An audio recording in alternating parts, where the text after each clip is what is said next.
Victor 303 અને કાશી રાઘવ બંને ફિલ્મો આજે સિનેમાઘરમાં આવી ગઈ છે. કાશી રાઘવનો રિવ્યુ ઓલરેડી આપણે ચેનલ પર કરી નાખ્યો છે. હેલો મિત્રો, હું છું અમિત. આજે વાત કરીશું વિક્ટર 303 ની. વિક્ટર 303 વિશાલ વડવાલાએ પ્રસ્તુત કરી છે, સ્વપ્નિલ મહેતાએ ડિરેક્ટ કરી છે. ફિલ્મની અંદર જગદીશસિંહ વાઢેર, અંજલિ બારોટ, ચેતન ધાનાણી, અલીશા પ્રજાપતિ, મયુર સોનેજી જેવા કલાકાર તમને આ ફિલ્મની અંદર જોવા મળી જશે અને નેગેટિવ રોલમાં બિમલ ત્રિવેદીએ આ ફિલ્મમાં કામ કર્યું છે.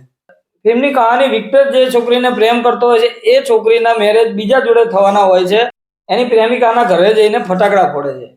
એના પછી આખી ઘટના શું બને છે, એના ઘરવાળા શું કરે છે અને આ કહાની બીજી કઈ કહાની જોડે જોડાયેલી છે એના ઉપર આખી વાર્તા ચાલે છે. ઇન્ટરવલ સુધી થોડું એવું લાગે કે ફિલ્મમાં કઈ કહાનીમાં કઈ દમ લાગતો નથી, પણ ઇન્ટરવલ પછીની જે કહાની આવે છે એ કહાનીની અંદર ફૂલ ઓન સ્વેગમાં ચેતન ધાનાણી અને વિક્ટર એટલે કે જગદીશસિંહ વાઢેર ફિલ્મનો સ્ક્રીન પે પણ ત્યાં ટોચ પર પહોંચી જાય છે.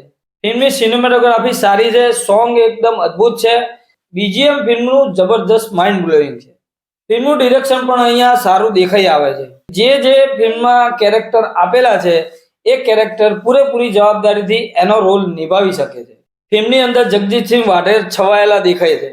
ચેતન ધાનાણીનો સ્વેગ અલગથી છે. મને એવું લાગે છે કે ચેતન ધાનાણીનો રોલ હજુ ફિલ્મની અંદર વધારે હોત તો આ ફિલ્મમાં હજુ જોર ચાર ચાંદ લાગી જાય. વિક્ટર અને દિલાવર એટલે કે જગદીશસિંહ અને ચેતન ધાનાણીનો વચ્ચેનો શું સંબંધ છે એ પણ ફિલ્મમાં જોવા જેવો છે. ફિલ્મની અંદર બાહુબલીની વાઇબ આવી શકે છે. એક્ટિંગના પાસામાં આ ફિલ્મ મેદાન મારી જાય છે, કેમ કે સાઉથ જેવી વાઇબ આ ફિલ્મની અંદર આવે છે. જગદીશસિંહ વાઢેરે જે એક્ટિંગ કરી છે એકદમ કેરેક્ટરની અંદર ઘૂસી ગયા છે. લાગે છે કે પરફેક્ટ આ કાસ્ટિંગ થયું છે. ચેતન ધાનાણીનો એક અલગ સ્વેગ ફિલ્મમાં દેખાય છે.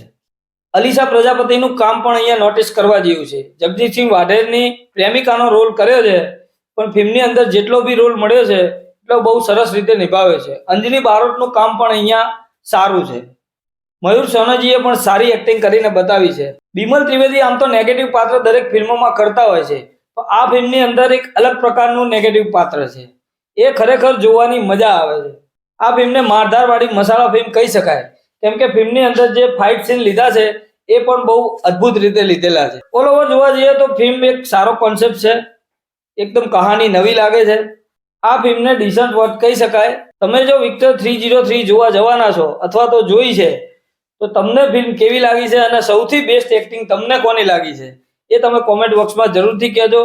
સાથે ચેનલને સબસ્ક્રાઇબ કરવાનું ભૂલતા નહીં, કેમ કે આ ચેનલ પર દરેક ગુજરાતી મૂવીના રિવ્યુ તમને આ ચેનલ પર મળી રહે છે.